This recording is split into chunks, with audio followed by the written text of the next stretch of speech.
Hola, ¿qué tal? Soy Fernanda y en este video vamos a explorar las aportaciones teóricas de dos grandes pensadores del siglo XX, Umberto Eco y Roland Barthes.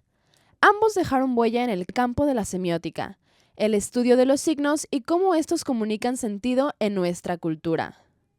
Hoy vamos a comparar sus ideas, ver en qué se parecen, en qué se diferencian y por qué siguen siendo tan importantes para quienes estudiamos comunicación. Sin más preámbulos, iniciamos con una pregunta importante. ¿Quiénes fueron Eco y Barthes? Roland Barthes fue un filósofo crítico, literario y semiólogo francés, nacido en 1915.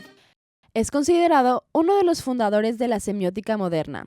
Su trabajo se centró en entender cómo los signos producen significados, especialmente en la literatura, la fotografía, la moda y la publicidad.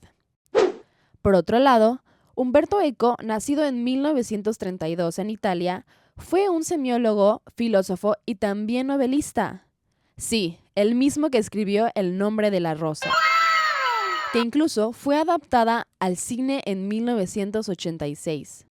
Eco también reflexionó sobre los signos, pero con un enfoque más estructurado y filosófico. Ambos estudiaron cómo la cultura produce sentido, pero la hicieron desde perspectivas diferentes. Ideas clave de Barthes. Barthes fue pionero en aplicar la semiótica en la cultura popular. Para él, todo es texto y todo puede ser leído, desde una novela clásica hasta una foto en Instagram. Mitologías, 1957. En este libro, Barthes analiza cosas comunes como la lucha libre, la moda y los anuncios, y muestra que no son tan inocentes como parecen. Lo que parece normal muchas veces tiene un mensaje oculto. A eso le llamo mitos modernos, ideas que la sociedad repite tanto que ya nadie cuestiona.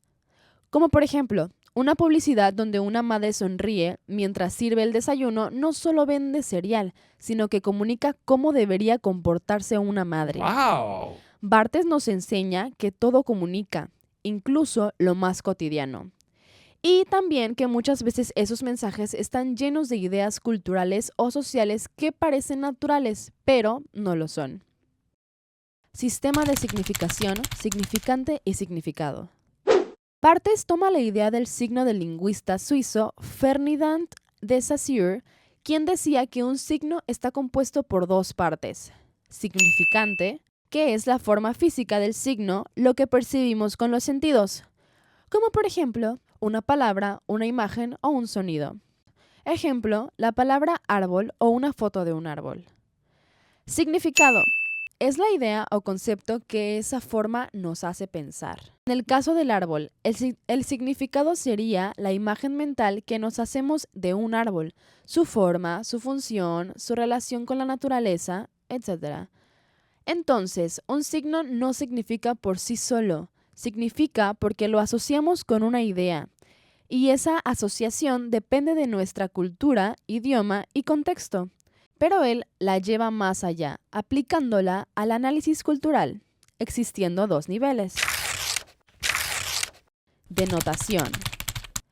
Es el significado literal y directo. Es lo primero que entendemos sin pensar mucho, como una descripción objetiva. Por ejemplo, si vemos una foto de un soldado, la denotación es un hombre con uniforme militar. Connotación. Es el significado cultural, simbólico o emocional que asociamos con ese signo. Es más subjetivo y depende de la historia, la cultura o la ideología. Ese mismo soldado puede connotar patriotismo, valentía, poder o violencia, dependiendo de quién lo mire y en qué contexto. Barthes dice que los signos no se quedan en lo literal, siempre cargan con ideas ocultas. Por eso, una imagen o un mensaje puede parecer inocente, pero en realidad está comunicando valores, ideologías o emociones sin que lo notemos.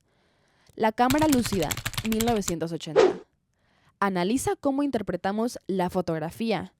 Studium es la parte cultural, informativa o general de la foto. Es lo que todos podemos ver y entender facialmente. Por ejemplo, Una foto de una persona en un parque. Vemos la ropa, el fondo, la época, el lugar. Nos da contexto. Es lo que nos interesa intelectualmente. Punctum es un detalle pequeño, a veces inesperado, que nos toca emocionalmente. No todos lo perciben y varía de persona en persona.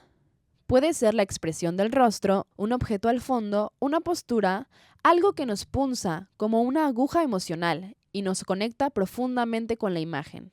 La muerte del autor, 1967.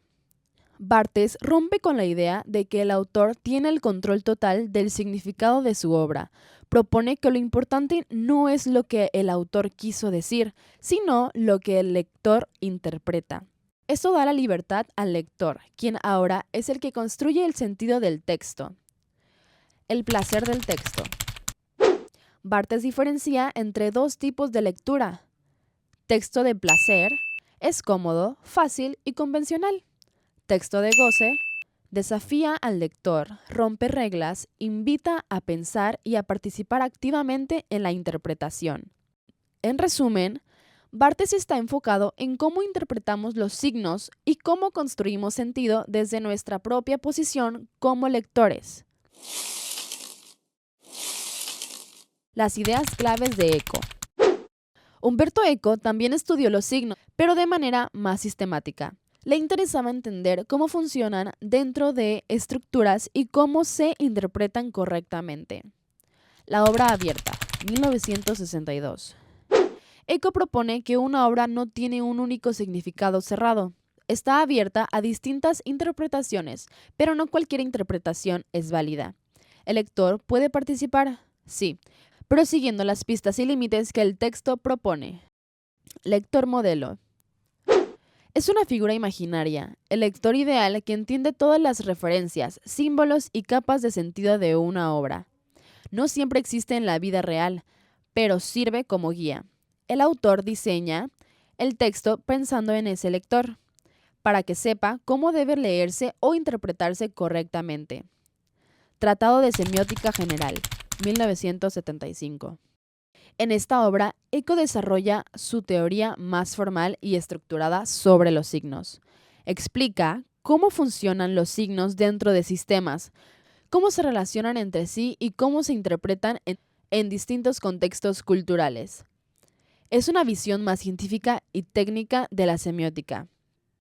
Enciclopedia Cultural. Eco dice que cada persona interpreta el mundo según el conocimiento cultural que ha acumulado, experiencias, educación, lenguaje, historia. Esa enciclopedia interna influye en cómo interpretamos los signos. Por eso, una misma película puede tener significados muy distintos para personas de diferentes países o generaciones. Límites de la interpretación. A diferencia de Barthes, Eco cree que no todo vale al momento de interpretar. El texto tiene una estructura que guía a la lectura. Si interpretamos sin ningún límite, el texto pierde sentido y se vuelve cualquier cosa. Similitudes y diferencias. Ahora sí, luego de hacer este pequeño repaso sobre estos dos, vamos a comparar. En similitudes tenemos, ambos creen que el sentido no está fijo. El lector tiene un papel activo. También, los dos estudian cómo la cultura produce significado. Y de igual manera, les interesa el lenguaje, los medios, la literatura y cómo se construye la ideología. Ahora, en cuanto a las diferencias, Barthes es más radical, propone que el lector tiene total libertad para interpretar. Eco pone límites, cree que el texto guía la interpretación y no todo vale. Barthes es más literario y filosófico, Eco más estructurado y analítico. Para Barthes, lo importante es la interpretación subjetiva. Para Eco, el funcionamiento del sistema. Y bueno, para cerrar, en resumen, tanto Barthes como Eco nos enseñan que los signos están en todas partes y que interpretarlos forman parte de cómo vivimos, entendemos el mundo y nos comunicamos. Barthes nos enseñó a desconfiar del autor, a leer todo como texto y a ver que incluso lo cotidiano puede esconder la ideología. Eco, en cambio, nos recordó que la libertad de interpretación necesita estructura y que los signos funcionan dentro de sistemas que debemos comprender. Ambos aportaron herramientas valiosas que hoy usamos para analizar medios, publicidad, redes sociales, cine y más. Como estudiantes de comunicación, sus ideas nos ayudan a tener una mirada crítica y profunda sobre lo que consumimos y producimos todos los días. Muchísimas gracias por ver el video. Si te gustó o te sirvió, no olvides dejar un like, comentar y compartirlo con tus compañeros. Nos vemos en el próximo análisis.